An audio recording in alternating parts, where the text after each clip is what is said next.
తరగతి 9వ తరగతి విషయం గణితము, అధ్యాయము సాంఖ్యక శాస్త్రము, పాఠ్యాంశము దత్తాంశ ప్రదర్శన పౌనపున్య విభాజన పట్టికలు.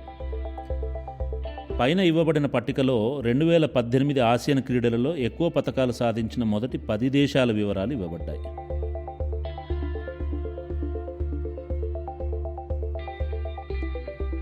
ఈ పట్టికను గమనించి ప్రశ్నలకు సమాధానాలు ఇవ్వగలరేమో ప్రయత్నించండి. 1వ ప్రశ్న, ఎక్కువ సంఖ్యలో పతకాలు సాధించిన దేశం ఏది?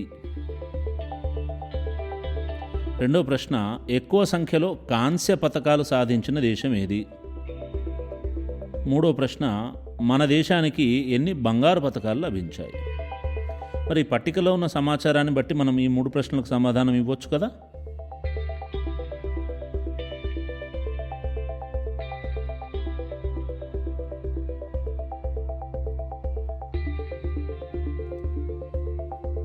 ఒక పరీక్షలో విద్యార్థుల గ్రేడు వివరములు పైన తెలిపిన రేఖాచిత్రంలో చూపబడ్డాయి. ఇది మనకి 7వ తరగతిలో వచ్చింది, వృత్తరేఖాచిత్రము. ఈ రేఖాచిత్రాన్ని గమనించి ప్రశ్నలకు సమాధానాలు ఇవ్వగలరేమో ప్రయత్నించండి. 1వ ప్రశ్న, ఎక్కువ మంది విద్యార్థులు సాధించిన గ్రేడ్ ఏది? 2, అన్నిటికంటే తక్కువ మంది విద్యార్థులు సాధించిన గ్రేడు ఏది? 3వది, ఏ గ్రేడును సమాన సంఖ్యలో విద్యార్థులు సాధించినారు? ఇక్కడ పట్టికలు మనకి A1, A2 నుంచి B1, B2, C1, C2, DE గ్రేడులు, వాటి యొక్క శాతాలు అన్నీ కూడా మనకి పట్టిక రూపంలో ఇవ్వబడ్డాయి, పటం రూపంలో. మరి ఇప్పటి వరకు మనం గమనించిన 2 ఉదాహరణలలో సమాచారము పట్టిక రూపంలోనూ రేఖాచిత్ర రూపంలోనూ ఉన్నట్టుగా గమనించడం జరిగింది.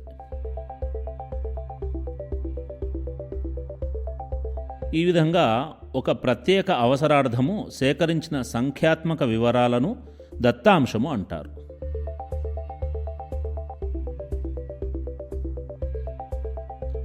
దత్తాంశం సేకరించిన విధానాన్ని బట్టి దత్తాంశాన్ని 2 రకాలుగా విభజించవచ్చు.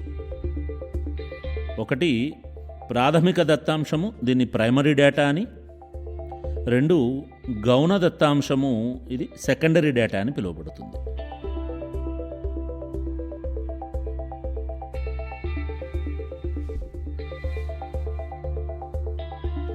ఇప్పుడు మనం ప్రాథమిక దత్తాంశము అనగా ప్రైమరీ డేటా గురించి తెలుసుకుందాం. దత్తాంశంలోని విలువలను నేరుగా మూలము నుండి సేకరించినట్లయితే దానిని ప్రాథమిక దత్తాంశము అంటారు. ఉదాహరణకు, తరగతిలోని విద్యార్థుల ఎత్తులు, బరువులు తెలుసుకోవడం. విద్యార్థుల యొక్క ఎత్తులు, బరువులు నేరుగా విద్యార్థులనే అడిగి తెలుసుకోవచ్చు, లేదా ప్రత్యక్షంగా కొలిచి తెలుసుకోవచ్చు.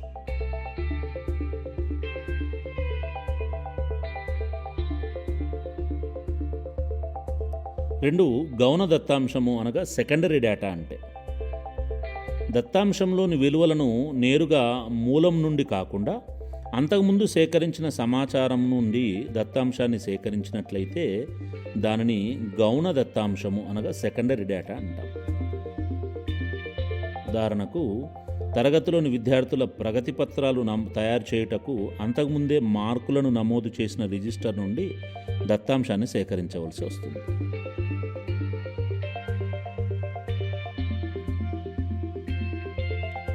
దత్తాంశంను ప్రదర్శించుట. దత్తాంశాన్ని ప్రదర్శించే పద్ధతిని బట్టి దత్తాంశాన్ని 2 రకాలుగా విభజించవచ్చు. 1, అవర్గీకృత దత్తాంశము. ఈ దత్తాంశాన్ని 2 విధాలుగా ప్రదర్శించవచ్చు. 1, ముడి దత్తాంశము. 2, అవర్గీకృత పౌనపున్య విభాజనం. అదేవిధంగా 2వది వర్గీకృత దత్తాంశం.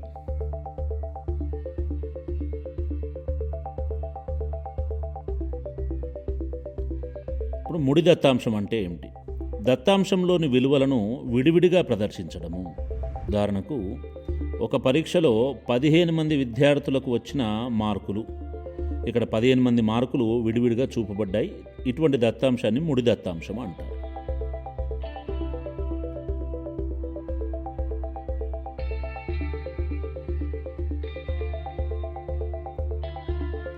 రెండవది అవర్గీకృత పౌనపున్య విభాజనం. దత్తాంశంలోని విభిన్న రాశులను పౌనపున్యములతో సూచించడం. ఉదాహరణకి 25 మంది విద్యార్థుల మార్కులు పట్టిక ద్వారా సూచించడం. ఇక్కడ ఈ పట్టికలో మార్కులు సాధించిన విద్యార్థుల సంఖ్య అంటే 1 మార్కు వచ్చిన పిల్లలు ఎంతమంది, 2 మార్కులు వచ్చిన పిల్లలు ఎంతమంది, ఈ విధంగా మార్కులు వాటికి సంబంధించిన పౌనపున్యాలు మనకి పట్టిక రూపంలో ఇవ్వబడ్డాయి. ఇది అవర్గీకృత పౌనపున్య విభాజనం. రెండవది వర్గీకృత పౌనపున్య విభాజనం. దత్తాంశంలోని రాశుల సంఖ్య ఎక్కువగా ఉన్నప్పుడు ఆ రాశులను చిన్న చిన్న సమూహాలుగా లేదా వర్గాలుగా విభజించి పౌనపున్యములతో సూచించడం.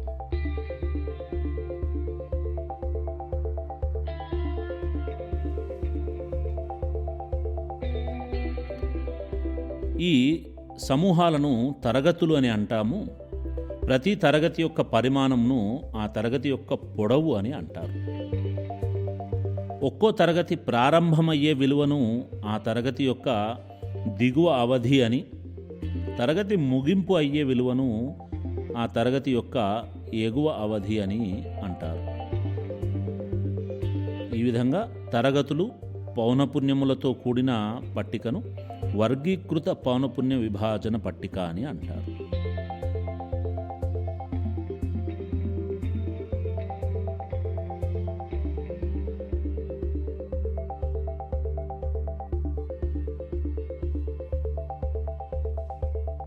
వర్గీకృత పౌనపున్య విభాజన పట్టిక.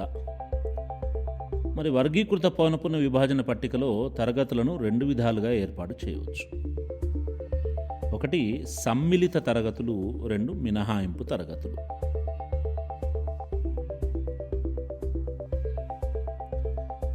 సమ్మిళిత తరగతులు ఒక తరగతి మరొక తరగతితో అతిపాతం చెందకుండా ఉండే దత్తాంశం. ఉదాహరణకి 50 మంది విద్యార్థుల మార్కులు పట్టిక ద్వారా సూచించడం. ఇక్కడ చూడండి, మొదటి తరగతి 1 నుండి 10, రెండవ తరగతి 11 నుండి 20, మూడవ తరగతి 21 నుండి 30, అనగా తరగతులు అతిపాతం చెందకుండా ఉన్నాయి. మరొకసారి పట్టికను గమనించండి. ఇక్కడ పైన ఇచ్చిన ఉదాహరణలలో 10:30, 20:30 వంటి విలువలు నమోదు చేయడానికి అవకాశం లేదు కాబట్టి వాటి యొక్క యథార్థ హద్దులను మనం నిర్ణయించాల్సిన అవసరం ఉంటుంది. హద్దులు ఇక్కడ దిగువ హద్దు అనగా ఒక తరగతి దిగువ అవధి, అంతకుముందు తరగతి ఎగువ అవధుల సరాసరిని ఆ తరగతి యొక్క దిగువ హద్దు అంటారు. అదేవిధంగా ఎగువ హద్దు ఒక తరగతి యొక్క ఎగువ అవధి, దాని తర్వాతి తరగతి యొక్క దిగువ అవధుల సరాసరిని ఆ తరగతి యొక్క ఎగువ హద్దు అని అంటారు.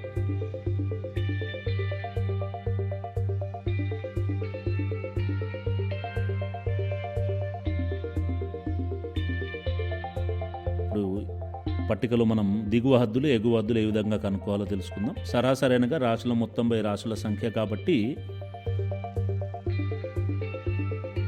ప్రతి తరగతి యొక్క దిగువ హద్దు మరియు ఎగువ హద్దు ఇక్కడ మనం కనుక్కోవడం గమనించవచ్చు.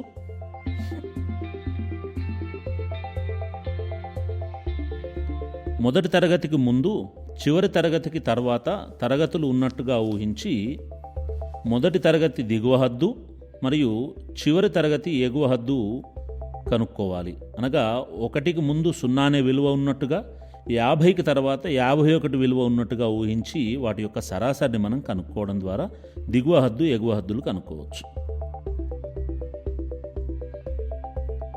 మరి ఇప్పుడు 20.5 అనే విలువ ఏ తరగతిలో చేర్చాలి అనే విషయాన్ని గమనించినట్టయితే 20 అనేది 2వ తరగతి ఎగువ హద్దుగా, 3వ తరగతి దిగువ హద్దుగా ఉంది. కాబట్టి ఒక తరగతి యొక్క ఎగువ హద్దు ఆ తరగతికి చెందకూడదు. కాబట్టే 20.5 అనేది దిగువ హద్దుగా గల తరగతి అనగా 21 నుండి 30 అనే తరగతికి మాత్రమే చెందాలి.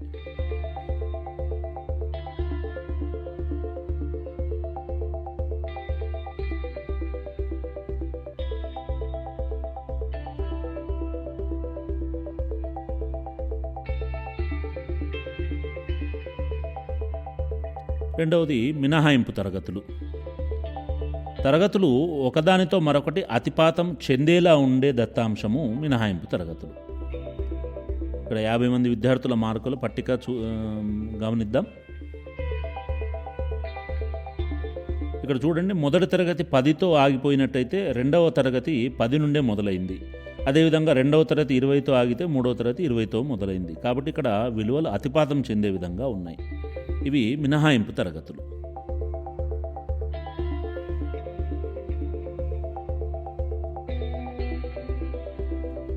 మరి వీటి దిగువ హద్దులు చూసినట్టయితే ఇక్కడ సున్నాకి ముందు కూడా మనం సున్నా ఉన్నట్టుగా ఊహించాలన్నాం కాబట్టి సరాసరి కూడా సున్నా అవుతుంది. అదేవిధంగా ప్రతి తరగతి యొక్క దిగువ హద్దులు ఎగువ హద్దులు కనుక్కోవచ్చు. చివరి తరగతి 50 యొక్క ఎగువ హద్దు దగ్గరకు వచ్చేసరికి 50 తర్వాత కూడా మళ్ళీ 50 ఉన్నట్టుగా ఊహిస్తే మనం ఎగువ హద్దు కనుక్కోవచ్చు. మరి మినహాయింపు తరగతుల అవధులు హద్దులు సమానంగా ఉంటాయని మనం ఇక్కడ గమనించవచ్చు. దిగువ హద్దు దిగువ అవధి, ఎగువ హద్దు ఎగువ అవధి అన్నీ కూడా సమానంగా ఉన్నట్టుగా మనం గమనించవచ్చు.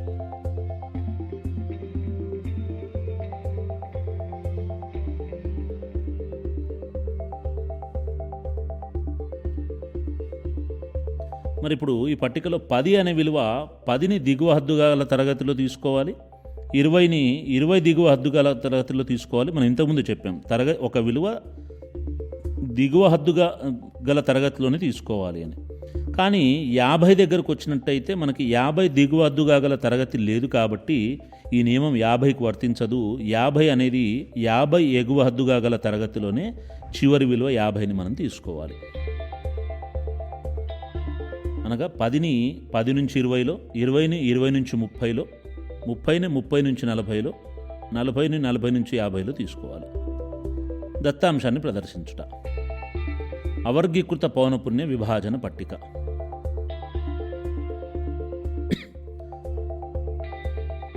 గణిత పరీక్షలో 20 మంది విద్యార్థులకు వచ్చిన మార్కులు దిగువ ఇవ్వబడ్డాయి. ఈ దత్తాంశంనకు అవర్గీకృత పౌనపున్య విభాజన పట్టిక తయారు చేయండి. మనం ఇదివరకు చెప్పుకున్నాం, విలువలు వాటి పౌనపున్యాలు కలిగి ఉండేది అవర్గీకృత పౌనపున్య విభాజన పట్టిక. ఇక్కడ విలువలు చూడండి, 20 మంది విద్యార్థులకు ఒక గణిత పరీక్షలో వచ్చిన మార్కులు మనకి ఇవ్వబడ్డాయి. మరి ఒక్కొక్క విలువను గణన చిహ్నాల ఆధారంగా మనం పట్టికలో నమోదు చేయాలి. ఇక్కడ పైన ఉన్న విలువను గనక గమనించినట్టయితే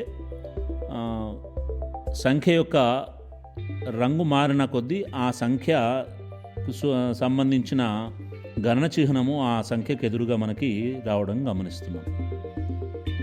8, 6, 9, 10, 3, 2, 5. ఇప్పుడు 1కి ఎదురుగా ఉన్న గణన చిహ్నము, అదేవిధంగా 6కి ఎదురుగా ఉన్న గణన చిహ్నం ద్వారా ఈ విధంగా ప్రతి సంఖ్య దానికి ఎదురుగా ఉన్న గణన చిహ్నాలలో ఒక నిలువు గీతను చేర్చడం ద్వారా మనం సంఖ్యని లెక్కించి ఈ పౌనపున్యాలని మనం కనుక్కోవచ్చు.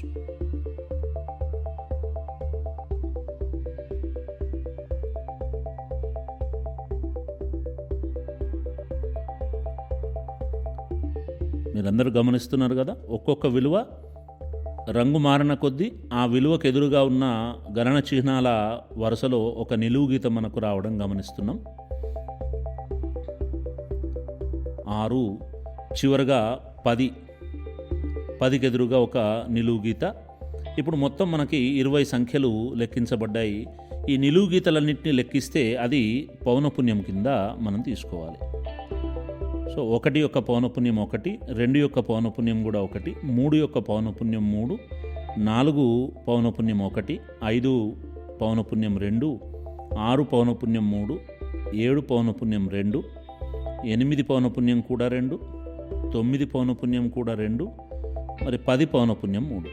ఈ పౌనపున్యాలన్నింటినీ కలిపితే మనకు మొత్తం విద్యార్థుల సంఖ్య రావాలి. ఇక్కడ పౌనపున్యాల మొత్తం 20 వచ్చింది కాబట్టి మనం 20 మంది విద్యార్థుల యొక్క పట్టిక తయారు చేశాం. ఇప్పుడు వర్గీకృత పౌనపున్య విభాజన పట్టిక ఏ విధంగా తయారు చేయాలో చూద్దాం. మరి వర్గీకృత పౌనపున్య విభాజన పట్టిక అంటే ఇక్కడ తరగతి అంతరాలు తరగతులుగా విభజించడం అనేది ఉండాలి అని చెప్పుకున్నాం.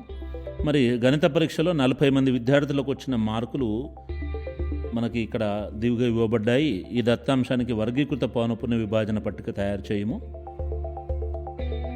ఇవి 40 మంది విద్యార్థులకు వచ్చిన మార్కులు మనకి ఇక్కడ దిగువ ఇవ్వబడ్డాయి. అయితే ఇక్కడ తరగతులు 0 నుండి 10, 10 నుండి 20, 20 నుండి 30 ఈ విధంగా తీసుకోవాలి అని చెప్పి మనకు సూచన ఇవ్వబడింది.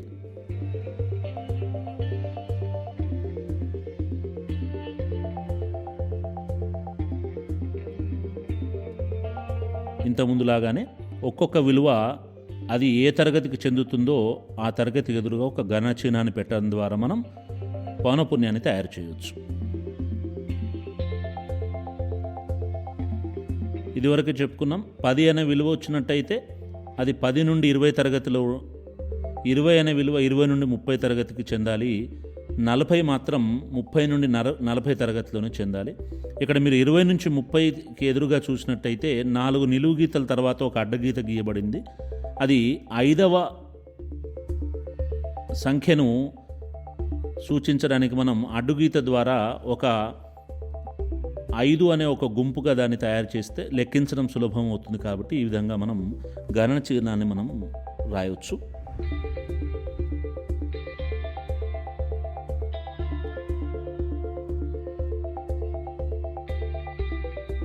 ఎనిమిది, 20 అనేది 20 నుండి 30లో అడ్డుగీత ద్వారా, 10 అనేది 10 నుండి 20లో, 14 అనేది 10 నుండి 20లోనే, అదేవిధంగా 15, 16 ఈ విధంగా అన్ని విలువలకు సంబంధించి గణన చిహ్నాల్ని మనం ఏర్పాటు చేసుకున్న తర్వాత ఈ గణన చిహ్నాలను లెక్కించినట్టయితే మనకి ఒక్కొక్క సమూహము లేదా తరగతి యొక్క పౌనపున్యము లభిస్తుంది.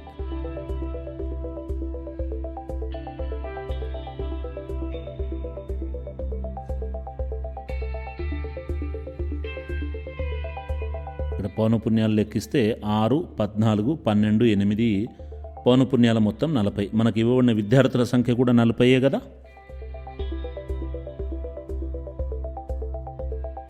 మూల్యాంకనం. 1. దత్తాంశము ఎన్ని రకాలు, అవి ఏవి? 2. ఎన్నికల సందర్భంలో జరుపు ఎగ్జిట్ పోల్స్ ఏ రకమైన దత్తాంశం?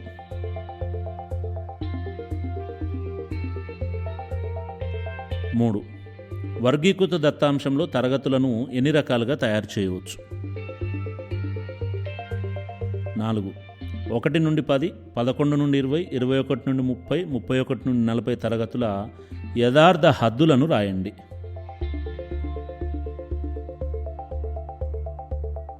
5. గణిత పరీక్షలో 20 మంది విద్యార్థులకు వచ్చిన మార్కులు దిగువ ఇవ్వబడ్డాయి. ఈ దత్తాంశంనకు వర్గీకృత పౌనపున్య విభాజన పట్టిక తయారు చేయము. తరగతులు 0 నుండి 4, 5 నుండి 9 ఈ విధంగా తీసుకోవాలి. విలువలు ఇవ్వబడ్డాయి. దీనికి వర్గీకృత పౌనపున్య విభాజన పట్టిక తయారు చేయాలి.